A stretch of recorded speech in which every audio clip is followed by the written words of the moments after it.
ఆకాశవాణి వాననీటిని బడిసిపట్టు ప్రగతి బాటకు మెట్లు కట్టు ధారావాహిక.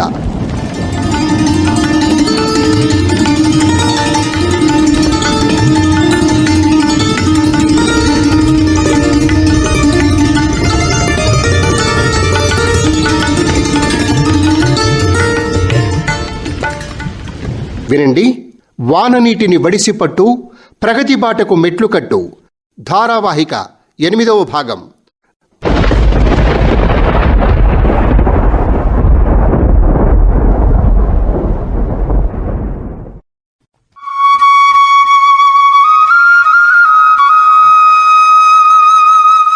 నీటి ప్రతిజ్ఞ.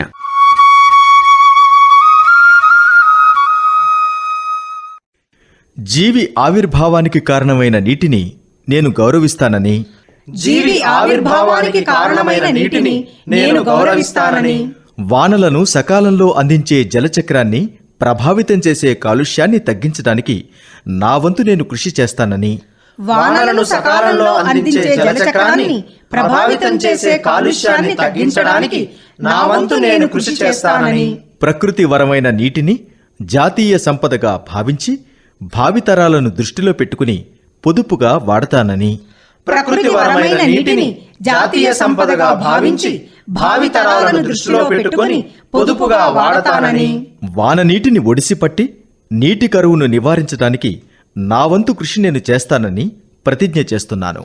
వాన నీటిని ఒడిసిపట్టి నీటి కరువును నివారించడానికి నా వంతు కృషి నేను చేస్తానని ప్రతిజ్ఞ చేస్తున్నాను.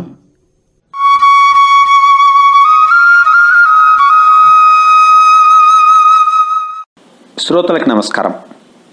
మనం వాననీటి సంరక్షణ, దాని ఆవశ్యకత గురించి గత కార్యక్రమాల్లో ఈ శాస్త్రం సంబంధించిన నిష్ణాతులు మనకి వివరంగా తెలియజేశారు కదా. మరి అసలు మన పెద్దలకు కూడా ఇలాంటి అవసరం వచ్చిందా? ఈ వాననీటి లెక్కలు ఏంది అసలు? ఎట్లా ఒడిసి పట్టాలి ఈ వాననీటిని అనేటువంటి విషయాలకు సంబంధించి మనము ఈరోజు తెలుసుకుందాం. ఈ విషయాలన్నీ కూడా విపులంగా తెలియజేసేటువంటి ఆంధ్రప్రదేశ్ భూగర్భ జల శాఖ సంచాలకులు శ్రీ వరప్రసాదరావు గారి దగ్గరికి వెళ్దాం. పదండి.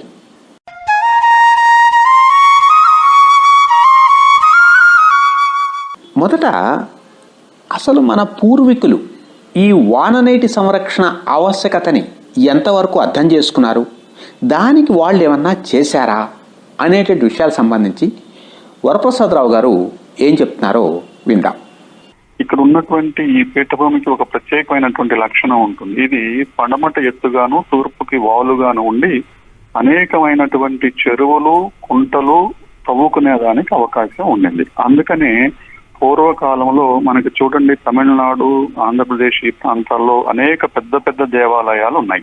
దేవాలయాలు అనే పేరు మీద ఉన్న ప్రతి చోట కూడా పుష్కరిణి అనో, కోనేరనో, కొలను అనో, చెరువునో ఈ విధంగా అనేక రకాలైనటువంటి చెరువులు, దిగుడు బావులు, మెట్ల బావులు తవ్వినటువంటి చారిత్రక అంశాలు మనం గనక గమనించినట్లయితే మనకేం తెలుస్తుందంటే, పడిన వర్షపు నీటిని భూమి గర్భంలో దాచుకునేటటువంటి విధానంలో మనం ప్రాచీన కాలం నుంచి కూడా నైపుణ్యాన్ని పొంది ఉన్నాము అనేది మనం తెలుసుకోవచ్చు.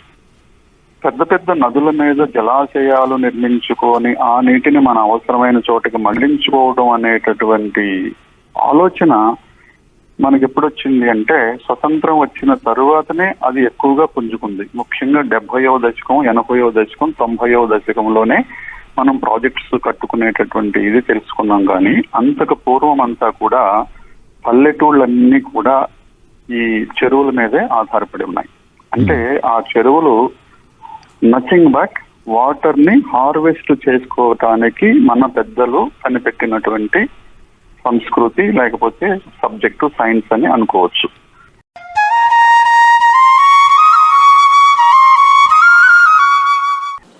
మీలో చాలామందికి కూడా మనం కూడా మన వంతు పాత్ర పోషించాలి అని అనుకుంటూ ఉంటారు. కానీ మనకున్న ఇంటి మీద లేదా మన పొలంలో ఇది ఏ విధంగా చేసుకోవాలి ఎంత నీటిని సంరక్షించుకోవచ్చు అనేటువంటి పరిజ్ఞానం మనకి లేకపోవచ్చు. అందుకే మొదట మనం ఏం చేద్దామంటే, మనకున్నటువంటి ఇంటి మీద మనందరం ఎంత వానకు ఎంత నీరు సంరక్షించుకోవడానికి అవకాశం ఉంది అనేటువంటి లెక్కలు సంబంధించి మొదట తెలుసుకుందాం.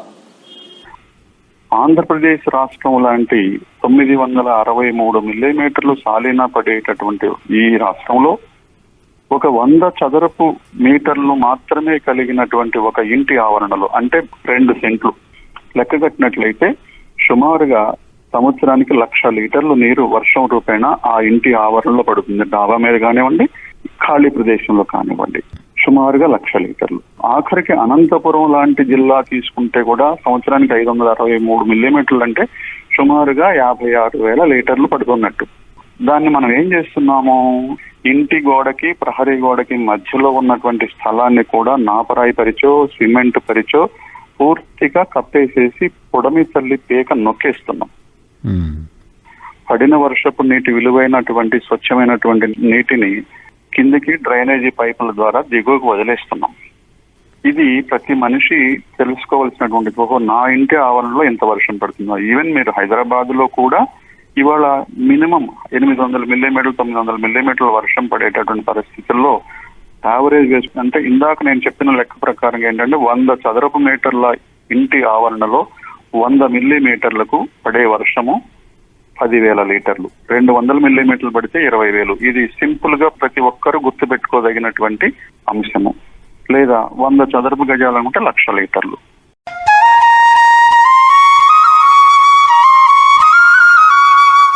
మనకున్నటువంటి కాస్త స్థలంలో దాన్ని భూమి లోపలికి ఏ విధంగా పంపాలో తెలుసుకుందాం. డబ్బులు ఉన్నటువంటి వాళ్ళు ఆ ఇంటి ఆవరణలోనే ఒక ఇంకుడు గుంత తవ్వుకొని దాంట్ లోపలికి వెళ్లేటట్టుగా చేసుకోవటం ఒక ఉత్తమమైన పద్ధతి. డబ్బు లేని పేదవాళ్ళు ఏం చేయాలి, ఇంటి చుట్టూతా నాపరాళ్లు పరచకుండా కనీసం ప్రహరీ గోడకి ఇంటి గోడకి మధ్యలో 1 అడుగు లేదా 2 అడుగుల స్థలమైన నాపరాళ్లు పరచకుండా వదిలేసినట్లయితే ఈ వర్షపు నీరు అందులో ఇంకేదానికి తోడ్పడుతుంది. ఇది మనము జీవన విధానంలో చేసుకోవాల్సినటువంటి ఒక భాగం. ఇది ప్రతి ఒక్కరు కనుక గుర్తెరిగినట్లయితే ప్రధానమంత్రి గారు చెప్పినట్లుగా ఎక్కడ పడిన వర్షాన్ని ఎప్పటికప్పుడే అక్కడే ఆ క్షణంలోనే ఇంకింప చేయండి, ఒడిసి పట్టండి. అంటే భూగర్భంలో ఒడిసి పట్టుకోవాలి. ఇవాళ భూతలం మీద ఉన్నటువంటి అనేక నదుల మీద నిర్మించినటువంటి జలాశయాల్లో 1 టీఎంసీని నిలవబెట్టాలంటే కొన్ని కోట్ల రూపాయలు డబ్బు ఖర్చు పెట్టవలసి ఉంటుంది. కానీ ఇక్కడ ఏ రకమైనటువంటి డబ్బు ఖర్చు పెట్టకుండానే ఇవాళ ఆంధ్రప్రదేశ్ భూభాగంలో 1 మీటరు మేర నీళ్లు గనక పెంచుకోగలిగితే సుమారుగా 90 టీఎంసీల నీటిని నిలవగట్టగలిగినట్టుగా మేము లెక్క కట్టాం. అటు హైదరాబాద్ నగరం కానివ్వండి, ఇటు విజయవాడ నగరం కానివ్వండి, విశాఖపట్నం కానివ్వండి, తిరుపతి కానివ్వండి, ఒక ఇంకుడు గుంత తవ్వటానికి సుమారుగా 5-6 వేల రూపాయలు ఖర్చు అవుతుంది. ఇల్లు కట్టేటప్పుడే గనక దాంట్లో భాగస్వామ్యం చేసుకున్నట్లయితే చాలా తక్కువ డబ్బులతోటి బ్రహ్మాండంగా భూమి లోపలికి నీళ్లు వెళ్ళిపోయేటట్టు చేసుకోవచ్చు. కొందరికి డౌట్ వస్తుంది, ఎన్ని నీళ్లు తాగుతుందో, తాగకపోతే ఏం జరుగుతుందో, గుంత తీసేస్తే మరి పిల్లలు పడిపోతారేమో, స్కూటర్ ఎక్కడ పార్క్ చేసుకోవాలి, ఉన్న స్థలమే కొంచెం కదా, ఇలాంటి డౌట్స్ కూడా చాలా మందికి ఉంటాయి. ఇక్కడ గమనించవలసింది ఏంటంటే, ఇంకుడు గుంత అంటే ఉన్న తక్కువ నీటిని పీల్చుకోగలిగేటటువంటి మన్ను ఆ మొరము తీసేసి ఎక్కువ నీరు పీల్చుకోగలిగేటటువంటి రాళ్ళు రప్పలతోటి ఆ గొయ్యను తిరిగి పూర్తి చేస్తాం. దాంతో అక్కడ గుంత అనేది ఏమీ ఉండదు.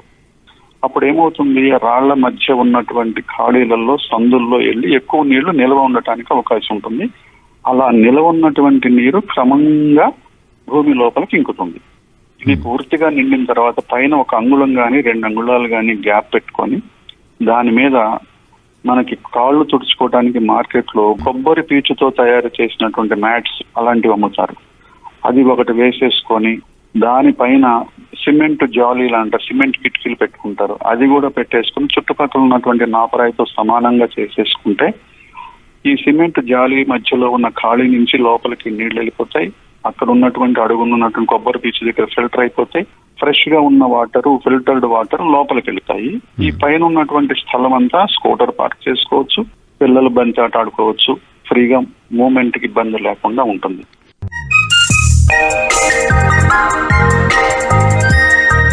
నీటి నిజాలు.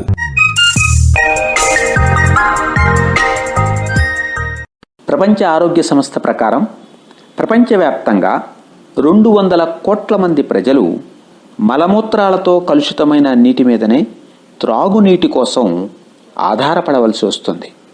అతిసారం, కలరా, టైఫాయిడ్, పోలియో లాంటి జబ్బులు కలుషిత తాగునీరు సేవించటం వల్లనే వస్తాయి.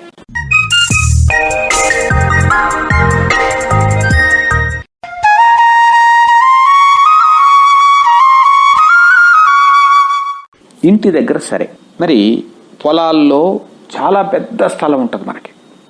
మరి అక్కడ పడ్డటువంటి వానని ఎలా సంరక్షించుకోవాలో తెలుసుకుందాం. సగటున తెలంగాణ భూభాగంలో ఉన్నటువంటి యావరేజ్ కమతం 1 హెక్టేర్ ఉంటుంది. ఆంధ్రప్రదేశ్ రాష్ట్రంలో 1.40 హెక్టేరు సగటు కమతం యొక్క విస్తీర్ణం మనకున్నట్లుగా లెక్కలు చెప్తా ఉన్నాయి. 100 గజాలకే 1,00,000 లీటర్లు అంటే 1 హెక్టార్ విస్తీర్ణం తవ్వినటువంటి ఒక చెరువులో 1 మీటర్ లోటు కనుక నీళ్లు నిండినట్లయితే 1,00,000 లీటర్లతో సమానం. అది 1 కోటి లీటర్లు అండి. అటువంటి దాన్ని ఏం చేస్తున్నాం, అక్కడ కూడా డ్రైనేజీలో పంపించేస్తాం, కాలువల్లో పంపించి వాగుల్లోకి వంకల ద్వారా కిందికి వెళ్ళేటట్టు చేస్తాం. సో అటువంటి చోట తక్కువ ఖర్చుతోటి మనం నీటిని నిల్వ చేసుకునే అవకాశాలు కూడా ఉంటాయి. చేలో పారం పాని లాంటివి తవ్వుకోవటం, అడ్డంగా దుక్కి దున్నుకోవటం, గట్లు అడ్డంగా వేసుకోవటం, వరిగడ్డి లాంటి మోపుల్ని మట్టి కొట్టుకుపోకుండా వేసుకోవటం, అలాగే కొన్ని చెట్లు కనుక పెంచుకున్నట్లయితే ప్రవాహం వేగాన్ని అరికట్టగలుగుతాం. ఇలాంటి పనులు కూడా కొన్ని చేయవచ్చు. సో ఆ విధంగా చేస్తే ఏమవుతుందంటే కొంత వర్షపు నీరు అక్కడికక్కడే లోపలికి ఇంకి భూమి లోపల తేమగా నిల్వ ఉంటుంది. ఆ రూట్ జోన్కి కావాల్సింది ఈ తేమలో ఉండేటటువంటి నీరే. ఆ రకంగా కూడా మనం వర్షపు నీటిని అక్కడ ఒడిసిపెట్టుకోవచ్చు. శివుడిని చూడండి, సాంబశివుడు ఎప్పుడు కూడా గంగం పెట్టుకుని ఉంటాడు. అది తలదాల్చవలసినంత విలువైనటువంటి వనరు అని మనము భగవత్ స్వరూపం పేరు మీద మనకు చెప్పినటువంటి విషయం మనంగా గమనించాలి. అలాగే లక్ష్మీదేవి పటం చూస్తే, మనం బొమ్మ చూస్తే ఎక్కడ చూసినా సరే ఆవిడ కమలంలో కూర్చొని ఉంటుంది, కమలం అడుగున నీరు ఉంటుంది. అంటే సంపదకి మూలం నీరు అని మన పెద్దలు చెప్పకనే మనకి చెప్పినటువంటి విజ్ఞానం. అది 2 విషయాలు మనం గమనించుకున్నట్లయితే నీటి యొక్క ప్రాధాన్యత ఎంత అని ఆటోమేటిక్ గా తెలుస్తుంది. తద్వారా ఎప్పుడు కూడా ఆ వర్షపు నీటిని మనం వడిసిపెట్టుకునేందుకు అవకాశం ఉంటుంది.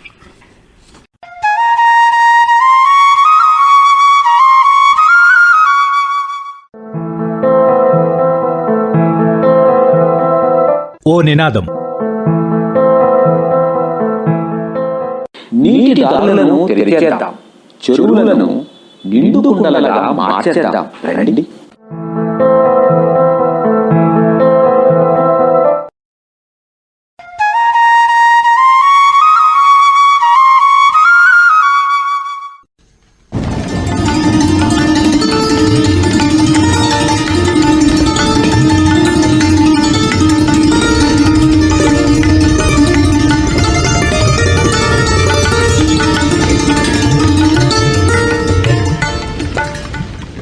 మీరింతవరకు వాననీటిని వడిసిపట్టు, ప్రగతి బాటకు మెట్లు కట్టు ధారావాహిక 8వ భాగం విన్నారు.